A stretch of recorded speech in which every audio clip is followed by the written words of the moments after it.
Hello friends, welcome back to my YouTube channel paper point. क्या दोस्तों, कैसे हैं आप लोग?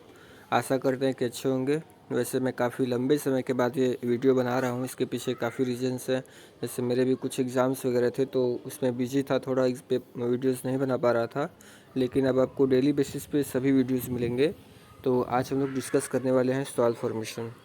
सॉइल फॉर्मेशन एक ऐसा टॉपिक है जो कि बीएससी सेकेंड ईयर के पेपर में इकोलॉजी में मतलब लगभग हर साल पूछा जाता है, रिपीट कर करके।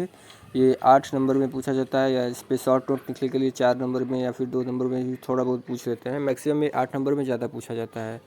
तो आप लोग इसको तैयार कर लीजिए। आज हम लोग इस वीडियो में पूरा सॉइल फॉर्मेशन क्या चीज़ है, सॉइल कैसे फॉर्म होती है, इसमें कौन कौन से प्रोसेस इन्वॉल्व होते हैं, सभी कुछ पढ़ेंगे इसमें। तो आप लोग स्टार्टिंग से लास्ट तक देखिएगा और वीडियो को प्लीज़ लाइक कर दीजिए, सब्सक्राइब कर दीजिए चैनल को। तो चलिए स्टार्ट करते हैं सॉइल फॉर्मेशन। तो इसमें पहला टॉपिक है सॉइल के बारे में। हम लोग जान लेते हैं कि सॉइल क्या चीज़ है। तो सॉइल एक ऐसा अर्थली मटेरियल होता है जिसमें प्लांट ग्रो कर सकें। मतलब हम कह सकते हैं कि सॉइल एक ऐसा अर्थली मटेरियल है जिसमें कि प्लांट ग्रो कर सकें। और सॉइल वर्ड आपका जो लैटिन वर्ड सोलम है उससे लिया गया है। तो सोलम का भी मीन्स यही होता है कि एक ऐसा अर्थली मटेरियल जिसमें कि प्लांट ग्रो कर सकें, उसको हम लोग सॉइल कहते हैं। उसके बाद आता है आपका सॉइल टेक्सचर। सॉइल टेक्सचर भी आपको शॉर्ट नोट लिखने के लिए या 2 नंबर में पूछ देता है कि सॉइल टेक्सचर क्या है, सीधे ऐसे ही आ जाएगा। तो आपको इसमें बस यही डिफिनेशन लिखना है कि soil relative proportion of different particles found in soil is called soil texture. मतलब रिलेटिव प्रोपोर्शन के डिफरेंट पार्टिकल्स सॉइल में जो पाए जाते हैं उनको हम लोग सॉइल टेक्सचर कहते हैं। तो इसको international society of soil science ने कई प्रकार से मतलब कुछ क्लासेस को डिफाइन किया है, जैसे कि सैंडी सॉइल्स होते हैं, सैंडी लोम होते हैं, सिटी सॉइल होते हैं। ये सब आपका सॉइल टेक्सचर के एग्जांपल्स हो गए। इसके बाद हम लोग पढ़ेंगे सॉइल ऑर्गेनिज्म। तो सॉइल ऑर्गेनिज्म एक मतलब मेनली ये माइक्रोब होते हैं। एक ये ऐसे ऑर्गेनिज्म होते हैं जो किसी भी प्रकार के ऑर्गेनिक मैटर को डिकम्पोज कर सकते हैं। तो इसका डिफिनीसन हम लोग लिख सकते हैं कि this organism mainly microbe are called as biologically component because they can decompose any type of organic matter। मतलब कि ये ऑर्गेनिज्म मेनली माइक्रोब होते हैं और ये इनको हम लोग मतलब बायोलॉजिकली कंपोनेंट कह सकते हैं, जो कि किसी भी प्रकार के ऑर्गेनिक मैटर को डिकम्पोज कर सकते हैं। इनके मेनली 2 टाइप्स के होते हैं, ये जियोफिल्स होते हैं और जियोबाइंड्स होते हैं। जियोबाइंड्स के अंदर ऐसे ऑर्गेनिज्म आते हैं जिनकी की होल लाइफ साइकिल सॉइल के अंदर एक्सपेंड होती है। और जियोफिल्स के अंदर वे ऑर्गेनिज्म आते हैं जिनकी की लाइफ साइकिल का आधा स्टेज ज़मीन के अंदर बीतेगा, जैसे कि लार्वल स्टेज हो गया आपका या एग लेइंग स्टेज हो गया। ये आपका ज़मीन के अंदर एक्सपेंड होता है और बाकी सारी life cycle upper layer of the soil, ऊपर मतलब सॉइल की ज़मीन के ऊपर एक्सपेंड होती है। तो इसको हम लोग जियोफिल्स कहते हैं। इसका डिफिनीसन हम लोग बता सकते हैं कि it include those organism which expand all their life cycle inside the soil like certain protozoans, nematodes, annelids, centipedes. तो वही हो गया जियोबाइंड्स का एग्जांपल आप लोग दे सकते हैं, protozoans, nematodes, annelids and centipedes.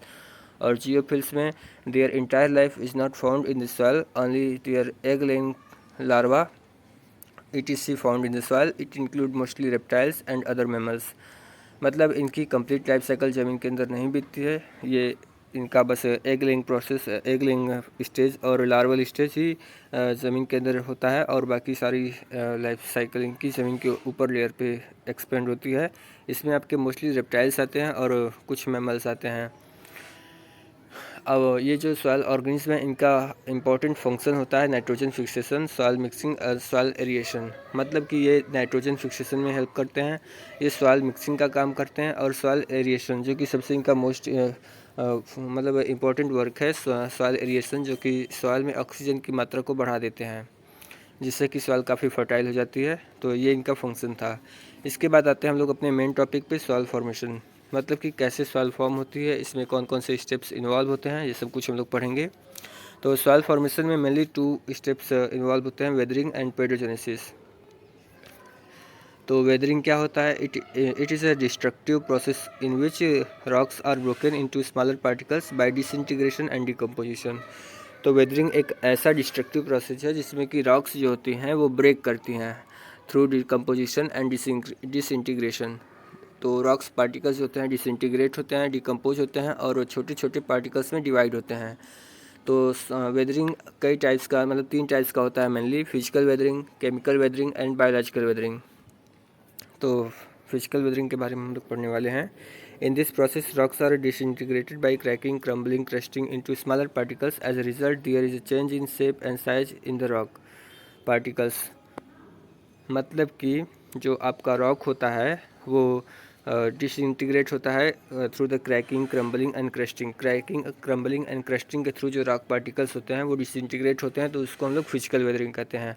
और फिजिकल वेदरिंग के लिए कुछ फैक्टर्स होते हैं जिनके कारण ये फिजिकल वेदरिंग संभव हो पाता है, जो कि टेम्परेचर हो गया, वाटर हो गया, विंड हो गया और ग्लेशियर्स।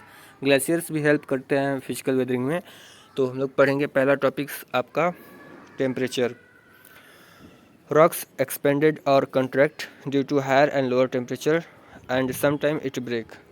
तो जो रॉक्स आपका होती हैं वो हायर टेम्परेचर और लोअर टेम्परेचर के कारण आपका कॉन्ट्रैक्ट करती हैं एंड एक्सपेंड करती हैं, तो जिसके कारण कभी कभी मतलब रॉक्स में वो क्या कहते हैं उसको चटक जाती है, जिसके चटक जाना या फिर ब्रेक कर जाना बीच में से। तो ऐसे ही रॉक्स जो होती हैं आपका छोटी छोटी स्मॉल पार्टिकल्स में ब्रेक करती हैं, जिसमें कि टेम्परेचर का आपका ये इफ़ेक्ट होता है।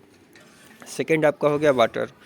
Transporting power of water directly depend on its velocity. If velocity is 50 centimetre per second it can carry final sand.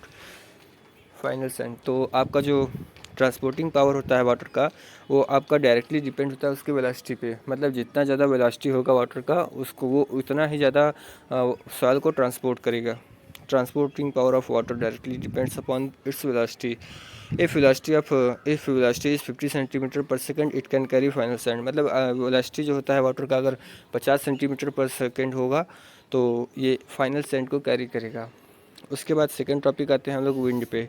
The wind containing sand and dust particles both mechanical and abrasive action. The sand particles sticking against the rock surface causing removal of small rock particles.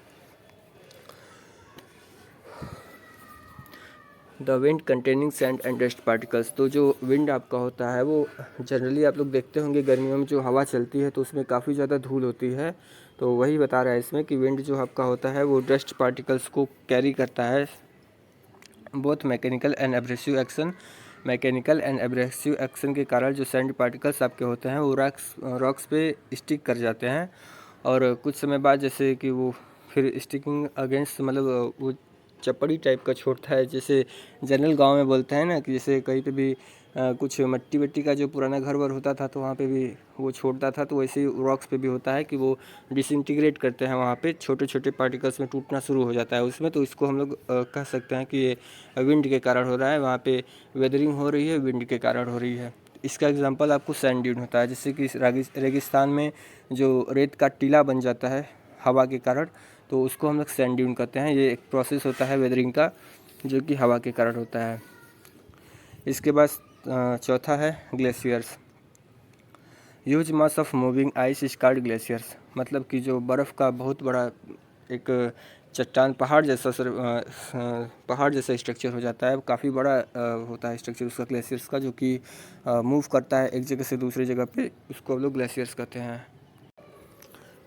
Glaciers कहते हैं and they are also cause disintegration of rock when they moving downwardly during summer. तो जब गर्मियों के दिनों में जब glaciers downward move करते हैं तो डिसइंटीग्रेशन ऑफ रॉक, तो रॉक को डिसइंटीग्रेट करते हैं। रास्ते में जो भी चट्टानें आती हैं उनको ये लोग डिसइंटीग्रेट करते चलते हैं, तो वहाँ पे भी ब्रेक डाउन होता है, तो वो हेल्प करता है आपकी सॉइल फॉर्मेशन में, जिसको हम लोग ग्लेशियर के थ्रू करते हैं। ये आपका एक प्रोसेस होता है वेदरिंग का। इसमें आपका एग्जाम्पल आप मोरेन का दे सकते हैं। उसके बाद आते हैं आप सेकेंड पार्ट पे। फिजिकल वेदरिंग का मतलब इतना ही 4 पार्ट था, with temperature, wind, water and glaciers. उसके बाद आ गए हम लोग केमिकल वेदरिंग पे। तो chemical weathering bring about disappearance of original rock mineral either completely or partially in this process secondary product may be form from the parent material. तो chemical weathering में mainly मतलब डिसअपीयरेंस होता है rock minerals का। आप भी जानते होंगे कि रॉक्स में कई टाइप्स के मिनरल्स पाए जाते हैं जो कि ऑक्सीडेशन और रिडक्शन के कारण रिड्यूस होते हैं, उनका मात्रा कम होता है, तो वहाँ पे भी रॉक्स डिसइंटीग्रेट करती हैं स्पेस के कारण। तो ये एक प्रोसेस होता है केमिकल वेदरिंग का। तो इसमें जो सेकेंडरी प्रोडक्ट बनता है वो पेरेंट मटेरियल से ही बनता है। आपका केमिकल वेदरिंग 3 टाइप्स का होता है mainly, solution, oxidation and reduction के। थ्रू, इन 3 टाइप्स के थ्रू आप कर सकते हैं केमिकल वेदरिंग आपका होता है। तो पहला हम लोग पढ़ते हैं सोल्यूशन। तो solvent action of water help in the weathering of rocks, it dissolves soluble mineral of rock. तो वाटर का जो सॉल्वेंट एक्शन होता है वो रॉक्स के मिनरल्स को डिज़ोल्व कर देता है जो कि वाटर में सॉल्युबल होते हैं, जो कि वेदरिंग कॉज करते हैं। वहाँ पे उसके कारण रॉक्स में डिसइंटीग्रेशन स्टार्ट होता है, वहाँ पे फिर रॉक्स ब्रेक करना स्टार्ट कर देती हैं। तो वो आपका केमिकल वेदरिंग का एक प्रोसेस हो जाता है। फिर उसके बाद ऑक्सीडेशन आता है। तो ऑक्सीडेशन आप लोग जानते ही हैं, it means addition of oxygen into the mineral compound. मतलब किसी भी मिनरल कंपाउंड में ऑक्सीजन ऐड होती है तो उस प्रोसेस को हम लोग ऑक्सीडेशन कहते हैं। इसका एग्जाम्पल दिया गया है। उसके बाद रिएक्शन है। रिडक्शन में जब किसी भी मिनरल से ऑक्सीजन रिमूव किया जाएगा तो वहाँ पे रिडक्शन होगा। तो ऑक्सीडेशन एंड रिडक्शन के कारण भी रॉक्स में डिसइंटीग्रेशन होता है, रॉक्स ब्रेक करती हैं, तो वहाँ पे वेदरिंग काज होती है और सॉइल का फॉर्मेशन में हेल्प होता है। उसके बाद थर्ड पार्ट है उसका वेदरिंग का, बायोलॉजिकल वेदरिंग। बायोलॉजिकल वेदरिंग में मेनली आपके माइक्रोब आते हैं या फिर छोटे बड़े पौधे आते हैं जिनकी जड़ें रॉक्स पे आ जाती हैं और प्रेशर क्रिएट करती हैं, जिससे कि रॉक से डिसइंटीग्रेट करते हैं, क्रैक करते हैं, वहाँ पे क्रैकिंग हो जाती है और फिर सॉइल फॉर्मेशन में हेल्प करते हैं।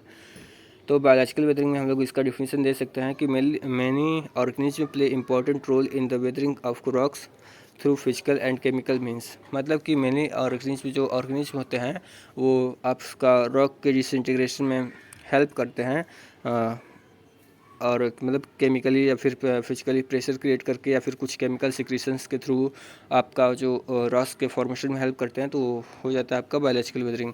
Important organism concerned with the decomposition of rocks are lichens, bacteria, fungi, bigger plant, nematodes and some other organism in presence of moisture secrete carbonic acid.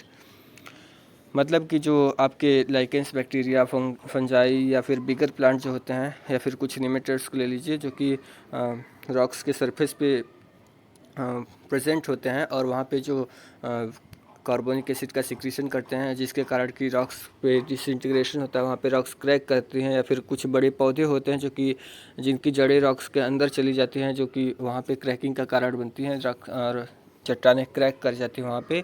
तो ऐसे ये काफ़ी टाइम टेकिंग प्रोसेस से धीरे धीरे होता है। तो वहाँ पे रॉक्स क्रैक करती हैं और सॉइल का फॉर्मेशन होता है। The presence of roots on the surface of rock excrete a considerable pressure by which rocks are broken into small fragments। वही बात है कि जब रूट्स प्रेजेंट होती हैं रॉक्स के सरफेस पे तो वहाँ पे एक प्रेशर क्रिएट करती हैं, जिसके कारण कि आपकी चट्टानें क्रैक कर जाती हैं और सॉइल फॉर्मेशन में हेल्प होता है या वेदरिंग में हेल्प होता है। तो वेदरिंग उसके बाद सॉइल फॉर्मेशन का सेकेंड पार्ट था आपका पेडोजेनेसिस। पेडोजेनेसिस एक मतलब सेकंड पार्ट है इसका, जो कि यहाँ पे लिखा हुआ है, आप देख सकते हैं इसको। पेडोजेनेसिस को हम लोग अब नेक्स्ट वीडियो में पढ़ेंगे। छोटा पार्ट है, इसमें काफ़ी लंबा वीडियो हो जाएगा, इसलिए हम लोग इसको यहीं पे बंद करते हैं। तो सेकंड पार्ट में हम लोग पढ़ेंगे पेडोजेनेसिस। आप लोग प्लीज़ वीडियोज़ को लाइक कर दीजिए, सब्सक्राइब कर दीजिए और इसे ज़्यादा से ज़्यादा शेयर कर दीजिए। धन्यवाद।